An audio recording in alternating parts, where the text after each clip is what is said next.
2. It was a perfect Sunday morning in Hawaii.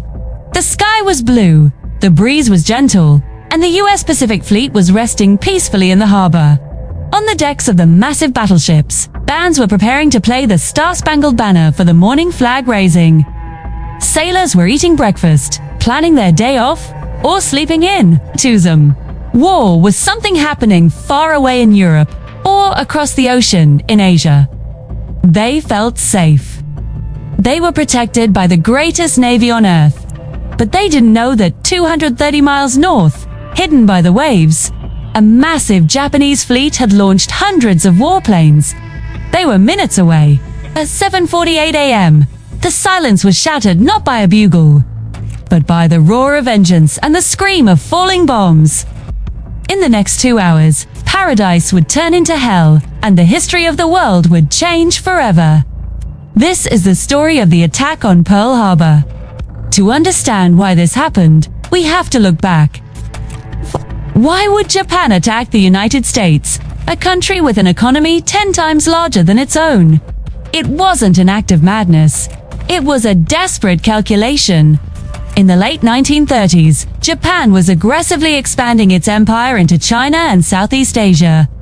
They needed resources, specifically oil, steel, and rubber to fuel their war machine. The United States opposed this aggression and hit Japan where it hurt. They stopped selling them oil.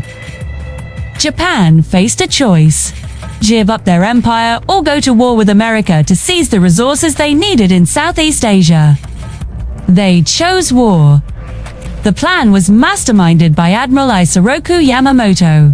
Ironically, Yamamoto had studied in America and respected its power.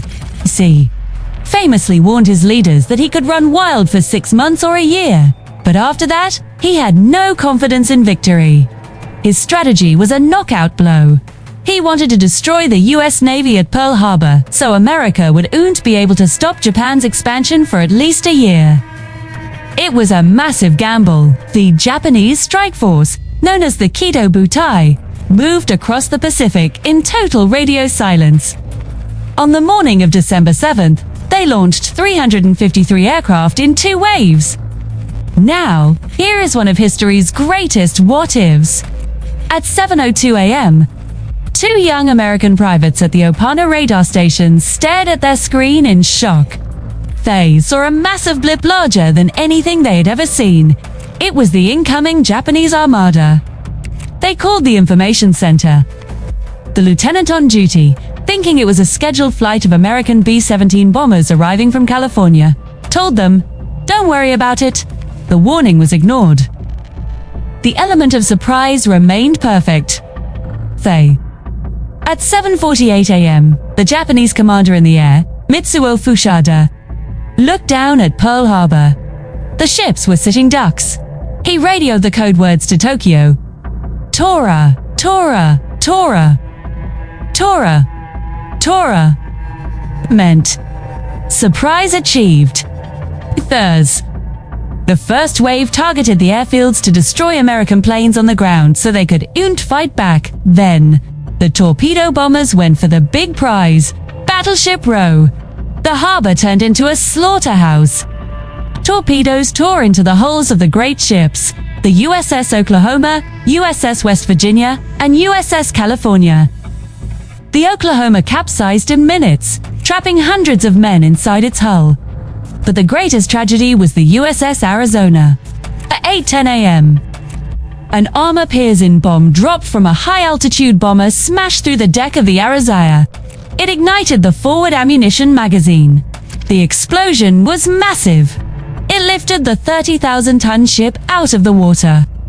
In less than 9 minutes, the Arizona sank, taking 1,177 sailors and Marines down with her. To this day, the ship remains on the bottom of the harbor, a tomb for those men.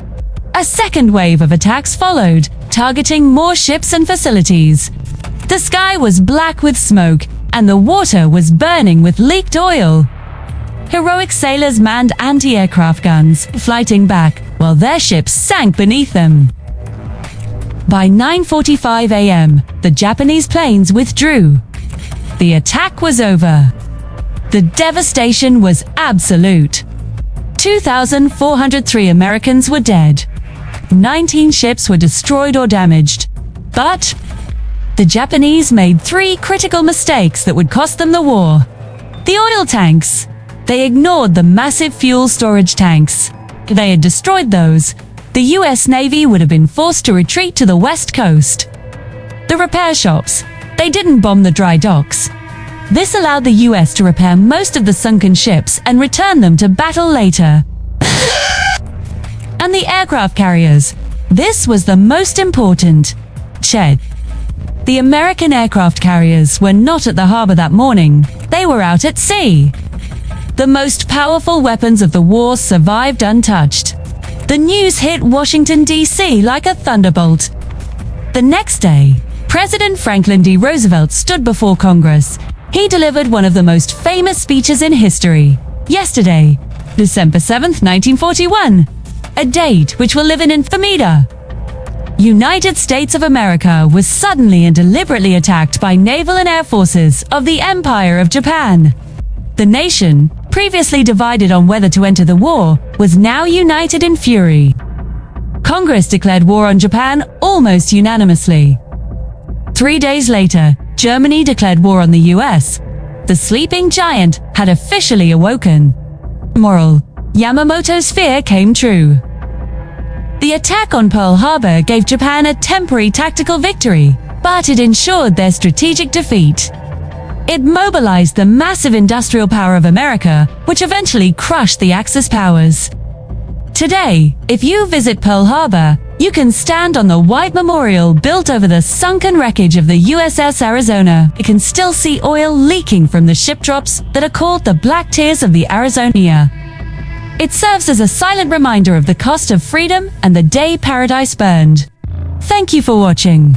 If you want to know how America retaliated, let me know in the comments, and we can cover the Doolittle Raid or the Battle of Midway next. Don't forget to like and subscribe.